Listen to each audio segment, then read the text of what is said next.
প্রথমে দোনো হাতের কবজি সহ 3 বার ধোয়া সুন্নাত।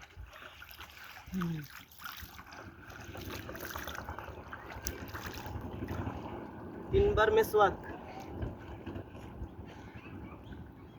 শেষ। 3 বার কুলি করা সুন্নাত।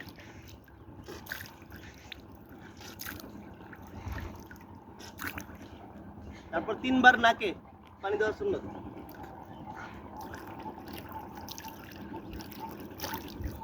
এরপর সমস্ত মুখ 3 বার ধোয়া সুন্নাত।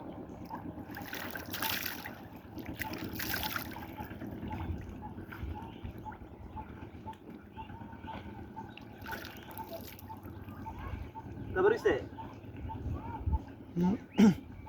3 বার। আচ্ছা, সমস্ত মুখ 3 বার ধোয়া সুন্নাত। সুন্নাত। এরপর ডান হাতের কনুই সহ 3 বার ধোয়া সুন্নাত। সুন্নাত।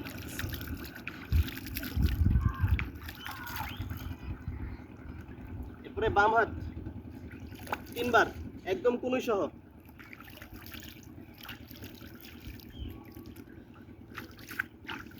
এরপর দুনো হাতের আঙ্গুলি এভাবে খিলাল করা সুন্নাত। তারপর সমস্ত মাথা এভাবে খেয়াল করেন, এই যে এভাবে কান মাসাহ করা সুন্নাত।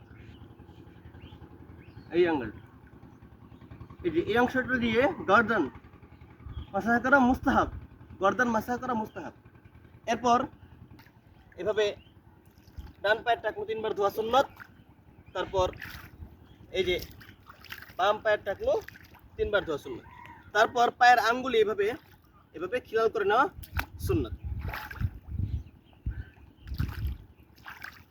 এই হচ্ছে সম্পূর্ণ ওযু। শেষে আকাশের দিকে তাকিয়ে কালিমা শাহাদাত, আশহাদু আল্লা ইলাহা ইল্লাল্লাহু ওয়াহদাহু লা শারীকা লাহু ওয়া আশহাদু আন্না মুহাম্মাদান আবদুহু ওয়া রাসূলুহু।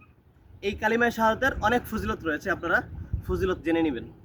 আসসালামু আলাইকুম ওয়া রাহমাতুল্লাহ।